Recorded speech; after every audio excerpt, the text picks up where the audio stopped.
Isda, isda. Isda, isda. Meron po tayo ditong naka-slice na dorado, bangus, tilapia, tawilis, sapsap, at meron din po tayo ditong tahong. Pili na mga suki.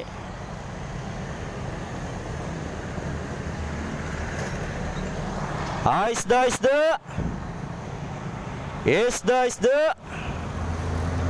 Meron po tayo dito naka-slice na dorado, bangus dagupan, Batangas na tilapia, tawilis, sapsap, at meron din po tayo ditong tahong.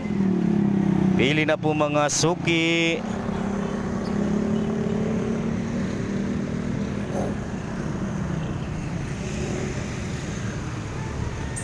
Ayan guys, yung ating bangus dagupan, sariwang sariwa,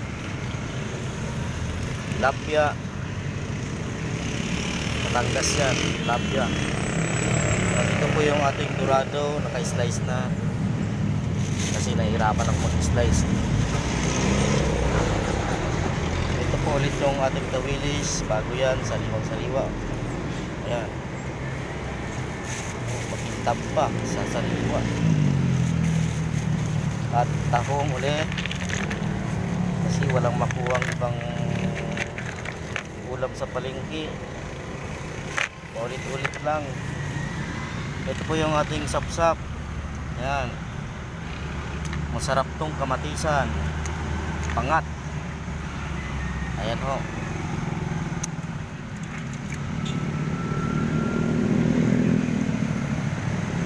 Napunta pa lang tayo sa ating destination.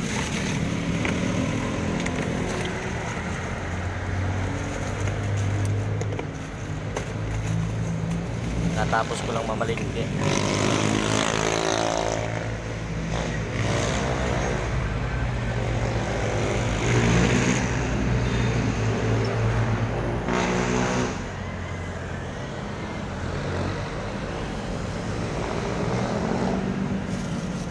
Ito, napakasarap nito guys, tingnan nyo guys, oh, sariwang sariwa, napakasarap nito, dorado.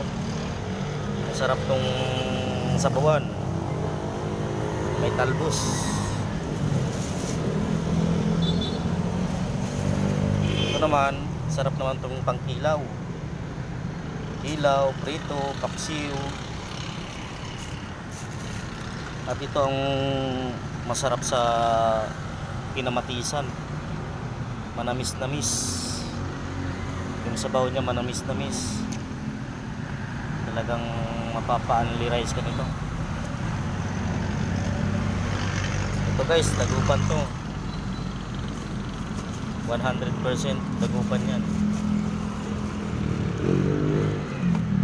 Hindi tayo nagtitinda ng hindi dagupan kasi mamumura tayo ng ating customer.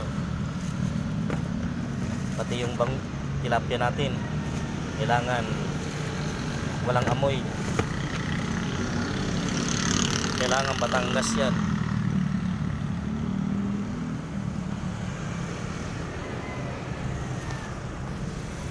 Sige guys, dito na lang ang ating video. Salamat.